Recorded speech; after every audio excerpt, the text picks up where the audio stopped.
السلام علیکم ورحمۃ اللہ وبرکاتہ۔ ناظرین کرام، آج 12 نومبر سن 2024 ہے۔ اعظم خان کے متعلق ایک بڑی خبر سامنے آ رہی ہے۔ اعظم خان کے بیٹے عبداللہ سے چندر شیکھر آزاد تو اہلیہ تزئین فاطمہ سے ملے اکھلیش یادو، کیا یو پی کی سیاست پر نیا رنگ چڑھنے والا ہے؟ اتر پردیش میں ہونے والے ضمنی انتخابات کے درمیان سیاسی پارٹیوں کو اچانک اعظم خان کے خاندان کی یاد آنے لگی ہے۔ کیا یو پی کی سیاست میں کوئی نیا رنگ آنے والا ہے؟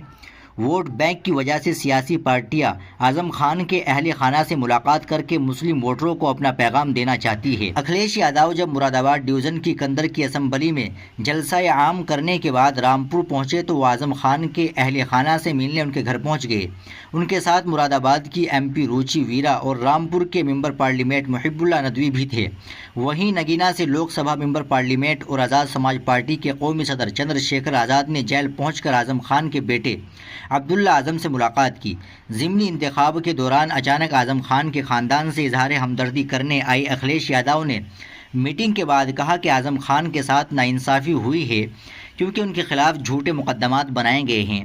ہمیں امید ہے کہ عدالت ان کے ساتھ انصاف کرے گی۔ ہماری حکومت آنے پر جھوٹے مقدمات کا خاتمہ ہو جائے گا۔ انہوں نے کہا کہ سب سے پہلے میں رامپور کے لوگوں کا شکریہ ادا کرنا چاہتا ہوں۔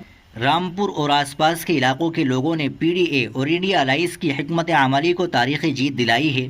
وہیں دوسری طرف آزاد سماج پارٹی کے سربراہ چندر شیکھر آزاد نے جیل میں بند عبداللہ اعظم سے 1 گھنٹے تک کی ملاقات کی۔ اس ملاقات کے بعد انہوں نے کہا کہ ہمارے درمیان کوئی سیاسی رشتہ نہیں، خاندانی رشتہ ہے۔ دراصل نگینہ سے لوک سبھا ممبر پارلیمنٹ اور آزاد سماج پارٹی کے قومی صدر چندر شیکھر نے ڈسٹرکٹ جیل پہنچ کر S P leader Azam Khan کے بیٹے عبداللہ اعظم سے ملاقات کی ہے، جس کی وجہ سے سیاست تیز ہو گئی ہے۔ لوگوں کا کہنا ہے کہ دونوں مل کر انتخابی حکمت عملی بنا رہے ہیں اور اس ضمنی انتخاب میں سب کی نظریں ان پر ہوگی۔ ناظرین کرام، آپ اس خبر کے تعلق سے کیا کہنا چاہیں گے؟ کمنٹ باکس میں ضرور بتا دیں۔ ویڈیو کو لائک اور شیئر ضرور کر دیں، چینل کو بھی سبسکرائب کر لیں۔